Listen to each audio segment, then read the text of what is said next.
Alzheimer रोग हा एक प्रगतिशील न्यूरोडिजनरेटिव्ह रोग आहे जो हळूहळू स्मरणशक्ती आणि विचार कौशल्ये आणि अखेरीस साधी कार्ये पार पाडण्याची क्षमता नष्ट करतो. अल्झायमर रोग हा मेंदूच्या पेशींमध्ये आणि आजूबाजूला असामान्य प्रथिने तयार झाल्यामुळे होतो. ही प्रथिने मेंदूच्या सामान्य क्रियाकलापांमध्ये व्यत्यय आणतात, ज्यामुळे स्मरणशक्ती कमी होते, गोंधळ होतो आणि इतर लक्षणे दिसतात. अल्झायमर रोग असलेल्या लोकांना त्यांचे स्वातंत्र्य आणि जीवनाची गुणवत्ता शक्य तितक्या काळ टिकवून ठेवण्यासाठी लवकर निदान आणि उपचार महत्त्वाचे आहेत. अल्झायमर रोगाची लक्षणे. अल्झायमर रोगाची लक्षणे हळूहळू विकसित होतात आणि कालांतराने खराब होतात.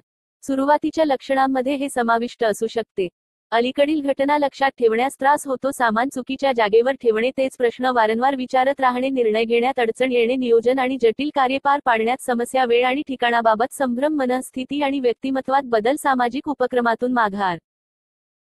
रोग जसजसा वाढत जातो तसतसे लक्षणे अधिक तीव्र होतात. अल्झायमर रोग असलेल्या लोकांना अखेरीस त्रास होऊ शकतो: संवाद साधताना बाधा येणे, जेवण गिळताना त्रास होणे, चालताना त्रास होणे. अल्झायमर रोगाचा उपचार. अल्झायमर रोगावर कोणताही इलाज नाही, परंतु असे उपचार आहेत जे लक्षणे व्यवस्थापित करण्यात आणि रोगाची प्रगती कमी करण्यात मदत करू शकतात. औषधे. अल्झायमर रोगाची स्मरणशक्ती, विचार आणि वर्तणूक लक्षणे सुधारण्यास मदत करणारी अनेक औषधे आहेत. थेरपी. अल्झायमर रोग असलेल्या लोकांना त्यांच्या विचार आणि वर्तनातील बदलांचा सामना करण्यास मदत करू शकते.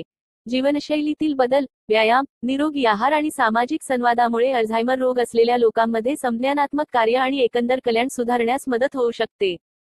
अल्झायमर रोगाचे कारण. अल्झायमर रोगाचे नेमके कारण अज्ञात आहे, परंतु तो अनुवांशिक, पर्यावरणीय आणि जीवनशैली घटकांच्या संयोजनामुळे होतो असे मानले जाते. अल्झायमर रोगाच्या काही जोखीम घटकांमध्ये हे समाविष्ट आहे: वय. वयानुसार अल्झायमर रोगाचा धोका वाढतो. कौटुंबिक इतिहास. अल्झायमर रोग अनुवंशिक असल्यामुळे हा आजार होण्याचा धोका वाढतो. Down syndrome. डाऊन सिंड्रोम असलेल्या लोकांना अल्झायमर रोग होण्याचा धोका जास्त असतो. डोकेदुखी. डोक्याला गंभीर दुखापत झाल्यास अल्झायमर रोगाचा धोका वाढू शकतो. जागतिक अल्झायमर दिवस. जागतिक अल्झायमर दिवस दरवर्षी सप्टेंबर 21 रोजी साजरा केला जातो. अल्झायमर रोग आणि स्मृतिभ्रंश याविषयी जागरूकता वाढवण्याचा, या आजारांभोवती असलेल्या कलंकांना आव्हान देण्याचा आणि अल्झायमर रोगाने ग्रस्त असलेल्या लोकांना आणि त्यांच्या काळजीवाहूंना पाठिंबा देण्याचा हा दिवस आहे.